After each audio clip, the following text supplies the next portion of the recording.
Благодарам подпредседателе, почитувани пратеници, почитувани македонска јавност, почитувани дами и господа. Македонија поминува низ едни од најтешките моменти во своето постоење како независна држава.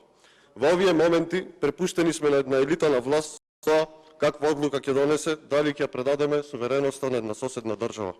Дали ќе ни следи процес на цензура и забрана на мисла, говор и текст. Се соочуваме со процес во кој македонизмот ќе биде оценуван како антидржавен поради интересите на соседите. Македонија се враќа 100 години назад, наместо да ме 100 години напред. Како крај на 19 и почеток на 20 век ќе бидеме сведоци на пропагандите на соседите, а брат со брат ќе влегува во кавги. Секојдневно министри од владата се закленуваат со меѓуетнички тензии, а останатите режираат провокации со цел дополнително да ја втурнат државата во безбедносен ризик. Како минатото, така и во денес, македонското прашање е едно од... За буџетот, колега, ќе ве молам да се вратите на темата. Широка ми е мислата, поврзано е со ребалансот. Така викавте и за промената на името, бидејќи сите министри од економскиот ресор беа посветени на промена на името. Широка ми е мислата, да ве молам. Држите се до точката на дневен ред. Тоа е моја задача да ви укажам. Македонија е се уште на почеток на економска криза, а веќе сме тотално опустошени. Следуваат уште потешки месеци и години за сите граѓани. Додека гледаме како западните земји се подготвуваат за зимата која ни предстои и прават разни сценарија за периодот пред нас, нашиот министер за финансии пишува колумни, министерот за економија е главен кавгаџија по националните телевизии. Економските ресори во владата се најслаби досега во историјата на државата и најслаби се моментално и во регионот. Ваквата неспособност за управување со моменталните економски случувања ја плаќаме ние граѓаните, но ќе ја плаќаат и идните генерации. Покрај економската криза, за која подетелно ќе зборувам во понатамошниот говор, се соочуваме, да подсетам, и со здравствена криза. Може би не изгледа дека било многу одамна, но да ве подсетам дека до скоро време шетавме со маски, бевме во карантин и Министерството за здравство помалку срамежливо најавува дека ни следи нов бран на коронавирусот во не знам каква подваријанта. Па тука би запрашал, дали болничките капацитети се подготвени, дали заврши истрагата за модуларната болница, дали останатите модуларни болници се со технички исправни, дали имаме поголеми капацитети за тестирање или граѓаните повторно ќе плаќаат во приватните лаборатории, дали само во приватните болници ќе има одредени терапии и друг голем број прашања за кои се бега од соочување. Не само за здравството, туку и за многу други битни прашања имам чувство дека на прашањата каде сме, како понатаму и што правиме во моментов се туркаат одговорите под тепих. Понатака, следна област во која би сакал да зборувам е катастрофалната состојба во образованието, односно иднината на државата. Нашиот најдобар и најстојен универзитет има ранг сличен на неговата година на основање. СДСМ дојде на власт на бранот на образовните реформи кои во периодот 2014-2016 година не се реализираа.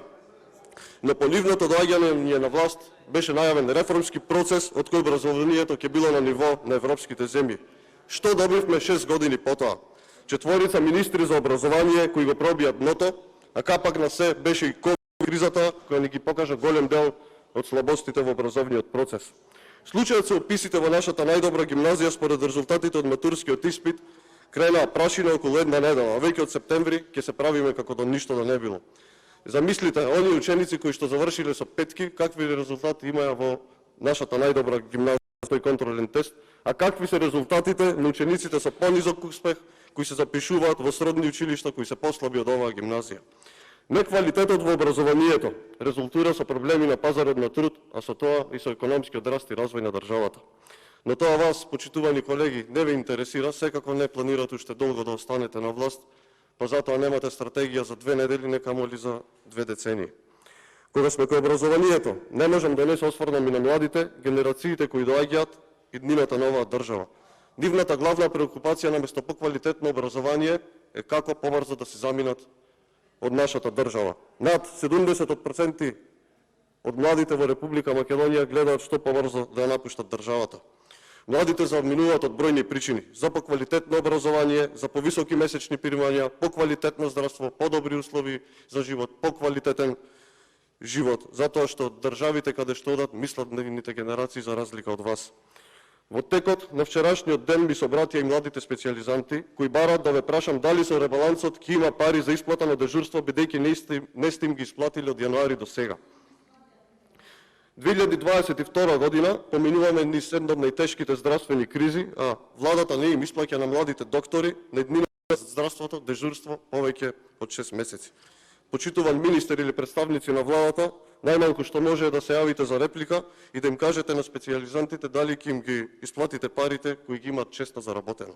Кога сме на тема млади, не може а да не се спомене дека донесовме закон за млади со консензус од сите политички чинители. Седевме на иста маса политички подмладоци, пратеници, младински организации, експерти и се согласија конечно државата да ги интегрира младите во процесот на носење на одлуки. Што се случува на таа тема неколку години подоцна? Отворени се некои локални младински совети по општините, отворени се канцеларии во локалните самоуправи. Но она што фали е национална стратегија за млади, која што беше предвидена со Законот за младинско учество и политики, а која што вие касните повеќе од година и пол истата да ја донесете. Некој што ќе координира и што ќе преземе одговорност. Веќе втора година предлагаме еден ист амандман, а тоа е отварање на истражувачки центар во рамки на Агенцијата за млади и спорт, која е законска обврска исто со законот, но власта и како со многу други работи нема слух. Последниот шамар за односот на државата кон младите е најавеното укинување на Агенцијата за млади и спорт и преземање на ингеренциите од страна на Артан Груби. Министерството за политички систем и односи меѓу заедниците ќе раководи со спортот и младите. А валда вие што образованието, младите и спортот ги сведовте на политички пазар. Има уште многу кризи за кои што и состојби за кои што би можел да говорам, но да се навратам на денешната тема, тоа е ребалансот на буџетот за 2022 година. Пред нас е ребаланс на најлошата влада во регионот и тоа не затоа што е празно тврдење, туку затоа што тоа го говорат бројките кои за жал вие не можете да ги изместите. Македонија за 2020 година има најголем пад на економската активност од земјите во регионот, односно 6,1%. Ке речете, било корона криза, имало рестрикции, но во другите држави од соседството немаше ли корона криза? Немаше ли рестрикции? Едноставно, колеги, лошо се справивте во тој период, а и годината после тоа, односно 2021 година, кога наместо да го надокнадите изгубеното, вие повторно направивте Македонија да има најмал економски раст во регионот од 4%. За пошироката јавност, Бугарија со сите политички кризи во 2021 година имала економски раст од 4,2%, Србија 7,4%, Романија 5,9%, Албанија 8,5%, Косово 10,5%, Словенија 8,1%, Босна и Херцеговина 7,1%. Овие бројки не се измислени, колеги, овие бројки стојат во сите извештаи. Убедливо сме најслаби. Тоа што загрижува е веќе што пола декада сме со најлош економски перформанс. Просечниот економски раст за периодот 2017-2021 година ни е 1,1%, додека има земји со просечна стапка и 3 пати повеќе. Србија просечен раст 3,4%, Романија 3,5%, Косово 3,5%. Какво време дојде Македонија да е во иста група и на исто ниво со Косово? Во 2009 година Македонија имаше повисока бруто плата од Романија, Бугарија и Србија, тоест од државите во регионот. Иако трошоците за плати биле поголеми, кај нас сепак владата успевала да донесе инвестиции. Сега бруто плата во Македонија за 2021 година е 711 евра, а во Србија 810 евра, Бугарија 858 евра и Романија 1281 евро. Државите напредуваат, прават стратегии кои не остануваат само на хартија, туку ги реализираат и имаат резултати. Да се вратам на економскиот раст за оваа година. Тој што владата првично најавуваше дека ќе биде на 4%, па сега го коригиравте и викате дека ќе биде околу 3,2%. Ајде, министре, кажете дали до крајот на оваа година ќе биде економскиот раст над 3%. Дали се уште го тврдите истото или за некој месец од сега ќе речете имаме нови проекции, малце се преценивме себе си. Зошто немаме економски раст, говорат и податоците за капиталните расходи кои ги реализира оваа влада. Капиталните расходи се најпродуктивниот дел од буџетот на секоја држава. Ако го зборуваме за инвестиции, не може да не го споменам патот кој го одам неколку пати во неделата, Кичево-Струга, за кој што се задолживте на 200 милиони евра. Потоа кажавте трасата е променета, за сега да тврдите дека трасата не е променета. Почварски кажуваше дека ќе биде готов до крајот на 2022 година. Вице-премиерот за економски прашања кажал дека 70 договори не се подпишани поради некомпетентност на службите, па заради тоа ќе бил готов до крајот на 2024 година. Едноставно, вие сами со себе не можете да се договорите. И би ви кажал, овој автопат го започна владата на ВМРО-ДПМНЕ и од тука ви тврдам дека истиот ќе го заврши владата на ВМРО-ДПМНЕ. Заклучно, со 7.7.2022 година сте видели ли што пишува на сајтот на министерството што го водите? Под 23% реализација. Помина пола година, реализација 22%. Одно износот на реализирани капитални расходи 140 милиони евра, во кои во услови на поскапени градежни материјали и општа раст на цените се со далеку помална реална вредност, а во исто време имаме буџетска дупка од 260 милиони евра.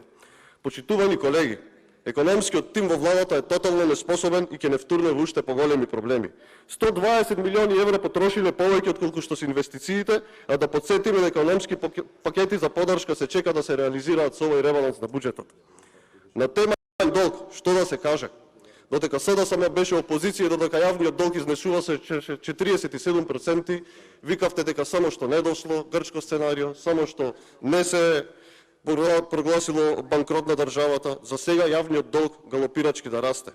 До крајот на годината се очекува да пробие нов плафон и да надмине до 8 милиарди евра. Ако го дојдовте, јавниот долг беше 4,7 милиарди евра. И сега ќе стане некој од вас, почитувани колеги, ќе ми рече јавниот долг е под 60%. Се е под контрола. Знаете зошто е под 60%? Затоа што инфлацијата е висока. Кога сме на темата задолжување, што се случи со ММФ? Милиардата не ви ја даваат наеднаш, па почнавте да разгледувате можност за евроврзница. Ама знаете дека ќе биде скапо. Знаете дека инвеститорот, кој да е, ќе сака да се информира кај вложува, а знаете бога ми што ќе види. Ќе види економски пустош и лоша перспектива. Вчера во медиумите излезе информација дека задолжувањето со евроврзница ќе биде каматна стапка од 7%. Не беше така одамна кога во истата оваа сала велевте дека сме биле далеку во добра економска позиција, што сме се позавојмувале со стапка од околу 1,5%. Што се влоши толку наеднаш? Сега во каква состојба сме кога каматната стапка е 5 пати повисока? За крај, во делот на јавниот долг, би сакал да истакнем дека со новата стратегија за управување со јавен долг, нивото на задолженост до крајот на оваа година се очекува да биде 65%. Сега малку за секојдневието на граѓаните, трошоците на живот. Јуни 2022 година, инфлација 14,5%. Да видиме каде е растот на трошоците на живот. Леб 31%. Ке имаме ли доволно пченица или повторно ќе чекаме Вучич, премиерот на Република Србија, да ни каже дека ќе ни обезбеди храна. Месо, раст 18%. Имајте во предвид дека има најави од индустријата за понатамошен раст на цените. Млеко, сирење и јајца, раст од 20%. Масло, раст од 50%. Зеленчук, раст од 22%. Почитувани колеги, сите го гледаме општиот раст на цените, а граѓаните најдобро го чувствуваат. Но вие одбивте да се откажете од 5% на основни хранбени производи, одбивате да се намали акцизата за горивата, вие, почитувани колеги, одбивате да се намали ценовниот шок за граѓаните. Понатака, би сакал да се осврнам и на енергетиката. Излегувате и се фалите дека струјата е зголемена за околу 7%. Забрзате од граѓаните колку е зголемена цената, зголемувањето кое сакате да го сокриете по блокови. Но драстично поскапи цени ќе плаќаат и малите потрошувачи, а тоа се малите бизниси со помалку од 50 вработени со под 2 милиони евра приход, а такви се многумина. Таму е големото покачување. Ефтината тарифа порано била 2,5 денари, сега е 5 пати. Може би граѓаните ќе видат покачување на сметките за струја од 10%, но цените на останатите производи ќе растат драстично. Што ќе биде со вработените во тие фирми кои имат драстично повисоки трошоци? Тоа никој не го знае. Но сето ова е последица, а причината е јасна. Криминалното работење со АБЛМ. Производството во домашните капацитети е драстично намалено, тоест околу 1000 гигават часови. Тие 1000 гигават часови според берзите чинат над 250 милиони евра, кои повторно се плаќаат од граѓаните, односно од буџетот на Република Македонија.